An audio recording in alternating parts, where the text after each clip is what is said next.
Passo la parola a Stefano Fracasso che introduce Barbara Maculan e poi la conclusione a Roger Demenec. Ne approfitto per ricordare che tra le proposte come PD abbiamo inserito anche la richiesta di finanziamento dei lavori di pubblica utilità che l'anno scorso sono stati attivati e che hanno dato risposta per circa 1300 persone disoccupate senza ammortizzatori sociali, coinvolgendo 393 comuni e il privato sociale, il terzo settore, le cooperative, proprio per l'elaborazione di questi progetti. C'è zero nel bilancio quest'anno, non è che siano diminuiti i disoccupati, sono aumentati, avete capito, e quindi noi pretenderemo che ci fosse questa attenzione anche quest'anno.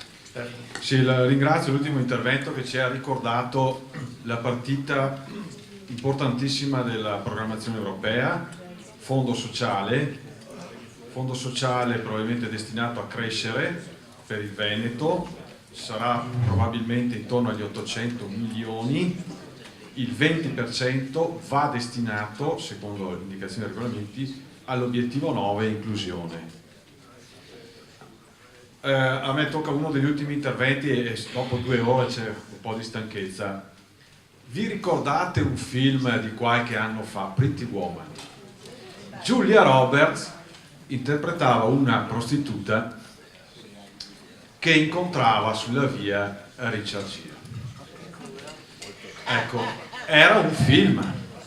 Nel Veneto non ci sono Julia Roberts nelle strade delle nostre città e purtroppo non incontrano dei Richard Gere. Voglio dire,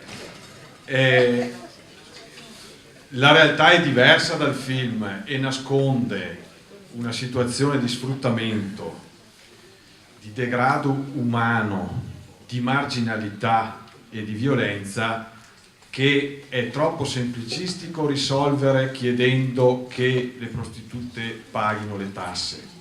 Pure sarà anche quello un tema, ma è la risposta semplice a un problema complesso. E in quei giorni in cui in Consiglio passava a maggioranza questa risoluzione, un po' frettolosamente devo dire, un po', contemporaneamente nella proposta di bilancio i fondi per intervenire sulla strada rispetto a queste persone che ripeto non sono Julia Roberts venivano azzerati, come è già stato detto, con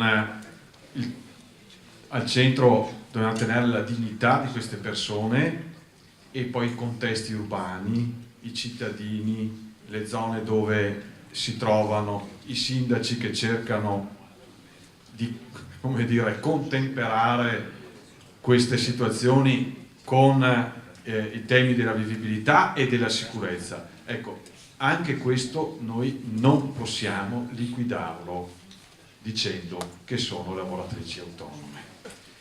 Non possiamo liquidarlo così, dobbiamo tenerlo al centro di un nostro ragionamento.